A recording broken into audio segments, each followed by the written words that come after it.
Alright mga kapatid, sa gitna nga ng nangyayaring gera sa pagitan ng Iran versus Israel, sino ang mas malakas sa kanila? No? Sabi rito sa video ang panonoorin natin mula rito sa first post, Iran versus Israel, who has more military muscle? No? O sino mga kapatid ang mas malakas sa kanilang dalawa?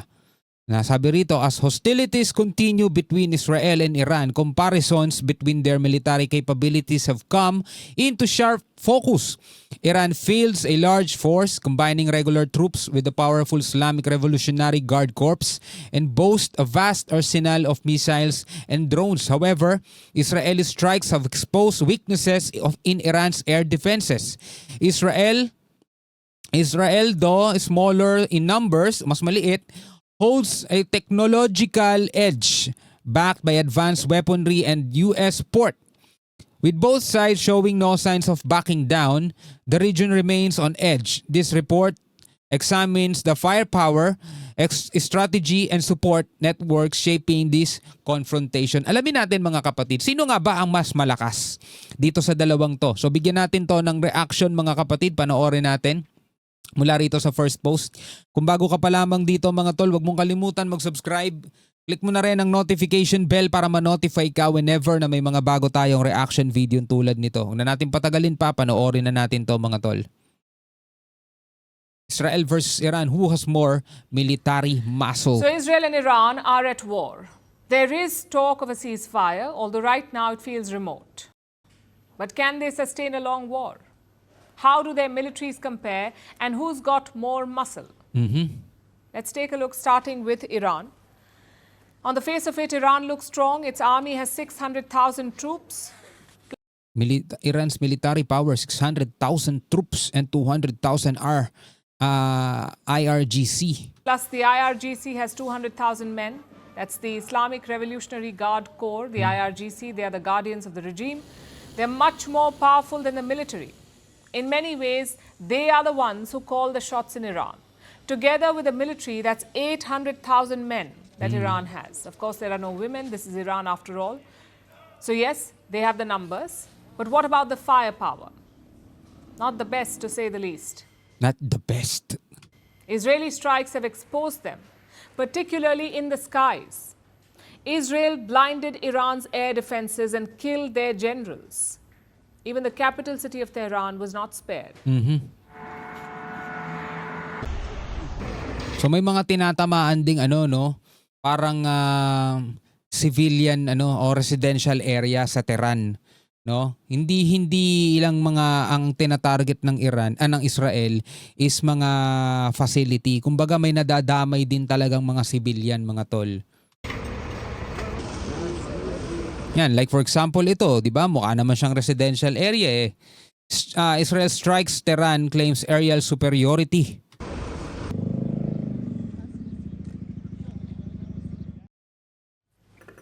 Can Iran conduct airstrikes like Israel?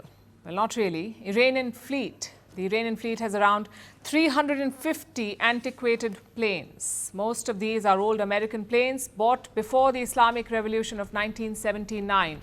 That's when the US and Iran were friends. Luma na. Sobrang luma na yung mga fighter jet ng Iran.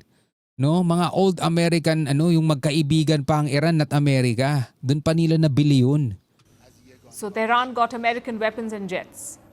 Now it has 4-decade-old planes. 40 years old na, mga tol.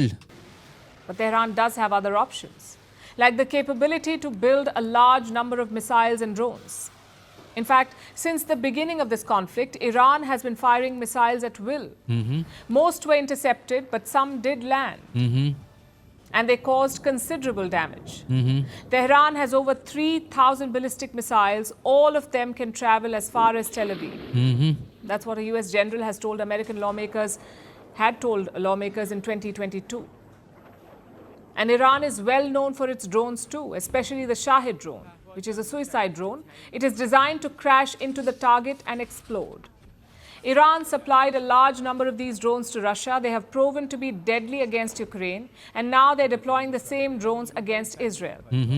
So men missiles, and drones. These are Iran's assets. Yun yung assets ng Iran. Pero pagdating sa mga fighter jets, medyo ano sila doon mga tol, alanganin sila doon. Kasi 40 years old na yung kanilang mga jet at hindi na to, kumbaga outdated na kumpara mo sa mga fighter jet na ginagamit ng Israel. Yun yung ginagamit ng Israel ngayon na pang airstrike sa Iran eh. To directly strike Israel. Having said that, their real weapon is their network, their regional proxies, the Hezbollah in Lebanon, the Houthis in Yemen, and Hamas in Gaza. For decades, Iran has nurtured them. They've given Tehran effective deterrence, but this weapon is now blunted. Thanks to Israel's relentless military campaigns. They've been attacking Iranian proxies, Gaza, Lebanon, and Yemen. In all these places. Lahat yan. The Israelis have been attacking. Israel has systematically degraded Iran's proxy network. It has killed the top leaders of Hamas and Hezbollah. It has been attacking the Houthis in Yemen. And the result is this. Iran has lost strategic depth. Its defenses have gaping holes. And it has no option but to fight back. Hindi talaga nakukuha yan sa lakihan ng bansa mga tol. No? Depende kasi talaga sa strategy. At depende rin mga tol sa iyong capability. Iba yung style ng Iran doon sa estilo ng Israel. The Zionist enemy, according to the experience of the past 75 years and considering various military and non-military reasons and various dimensions, strategically speaking, does not have the possibility of resisting and enduring a long war, and therefore this regime and this Zionist enemy will be defeated in the continuation of this imposed war. Yun ang sabi nila laban sa Israel. Iran's military power 600 troops. Ito yung sabi ni Reza Tlaibani, Defense Ministry spokesman ng Iran. No, hindi daw kakayanin ng Israel makipaglaban ng mahabang panahon. Zionist enemy will be defeated in the continuation of this imposed war. Now let's take a look at Israel. It has a smaller military, but it's far more advanced. Israel has around 170,000 active troops plus another 400,000 in reserve. So while Iran has more boots on the ground, Israel's forces are battle-hardened. They have fought multiple wars. They're trained for high-intensity combat. Israel's real edge, however, is defense technology. It is one of the most modern armies in the region. Its weapons come from the US and Europe. It also has a strong defense manufacturing base. Israel builds its own missiles, drones, and defense systems. From tanks to submarines, it makes almost every advanced weapon at home, and that gives it an edge in sustaining long conflicts. So may edge ang Israel's. In the air, Israel has unmatched superiority. It has more than 600 warplanes and choppers, including the American F-35 jets. Mas advanced pa, saka mas modern yung kanilang mga jets. No, oo, mas konti sila sa bilang ng tao, pero 'di ba? Hindi naman kasi tao sa tao na labanan ngayon eh. Ang ginagamit ngayon yung technology, yung kasanayan mo at saka itong mga ganitong klaseng modernong assets. It is one of the world's most advanced fighter planes. Advanced fighter planes pa. Yung sa Iran, napaglumaan na, 40 years old na, 4 decades. Mga lumang eroplano ng Amerika, wala na yun. These jets are hard to detect and they strike with precision. On land, Israel can field modern tanks and armored vehicles. At sea, it can operate missile ships and submarines. Sa Iran, wala silang nabanggit na submarine saka mga barko eh. Di ba? Walang nabanggit na ganun. Meron sila drones, mga missile, mga ballistic missiles, saka yung binabackupan nilang network katulad ng Hezbollah, ng Houthi at saka ng Hamas, di ba? Yun ang meron ng Iran. Pero itong Israel, meron sila mga modernong kagamitan. So Israel can fight on multiple fronts at the same time. Dagat. And then they have the Iron Dome. Before this war, it almost had a cult status. The Iron Dome was seen as one of the most effective air defense systems. But Iran has managed to challenge it. Over the weekend, Iranian rockets breached Israeli air defenses.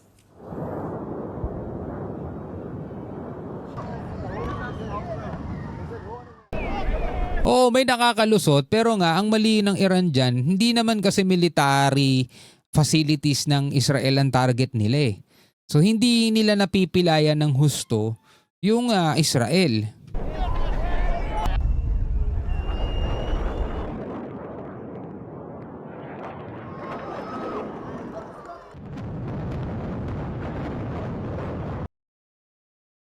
Despite those setbacks, Israel is on solid ground, and that's because of American support. It's their ATM for cash and defense equipment. In fact, the U.S. is sending more tankers and warships. We told you about the aircraft carrier USS Nimitz. It is now in the region with 5,000 personnel and over 60 warplanes. Plus, the U.S. has 19 military bases in the region. They have multiple warships deployed here. The USS Carl Vinson in the Arabian Sea, which is an aircraft carrier. The USS Princeton, a guided missile cruiser, and 3 destroyers, USS Milius, USS Sterett, and USS Wayne E. Mayer. And now the Americans are adding more, signaling a clear backup for Israel. I warn the Iranian dictator from continuing to commit war crimes and fire missiles at Israeli citizens. He should remember what happened to the dictator in the country neighboring Iran who took this path against the state of Israel. We will continue today as well to operate against regime targets and military targets in Tehran, as we did against the Propaganda and Incitement Broadcasting Authority. So that's the war, the two sides in this war. Iran with its numbers, missiles, and network of proxies, and Israel with its weapons, technology, and support of the world's largest army and economy. Neither side is ready to blink first. So ngayon mga tol, sa tingin ninyo, sino ang may edge dito sa dalawang to? Iran, Israel. Kasi pinakita na mga tol kung ano ang kakayanan. Mas malaki ang sundalo. Mas malaki ang bilang ng sundalo ng Iran. Napakarami ng sundalo nila. Pero pagdating sa fighter jets mga tol, wala hindi na makakaabot yun. 40 years old na yung mga eroplano nila nung magkaibigan pa sila ng Amerika. Samantalang dito sa Israel, do mas onte yung bilang ng kanilang mga kasundaluhan. Pero meron naman silang, kumbaga, mayaman sila sa teknolohiya. Yun yung advance nila, yun yung edge nila. Diba? Kaya ng Israel pagsabay-sabayin Iran at saka yung 3 proxy nun sa Yemen, sa Lebanon, sa Gaza. Kaya nilang pagsabay-sabayan, diba? Tapos meron silang Iron Dome. So may mga nakakalusot, oo, pero ang strategy kasi ng Israel, mga tol, tinarget nila yung mga air defense system ng Iran bago sila magsagawa ng strike para wala nang sagabal at kaya na nilang patamaan anuman doon ang gusto nila kasi wala nang sagabal, wala nang defense ang tong Iran, basta tira lang sila ng tira, no? Hindi nila tina-target kung ano yung dapat nilang targetin. Kaya i-intercept lang sila. Anyway, anong masasabi nyo rito? Comment na lamang kayo sa ibaba. Hanggang sa muli, ako nga pala si Shobal D. Peace out.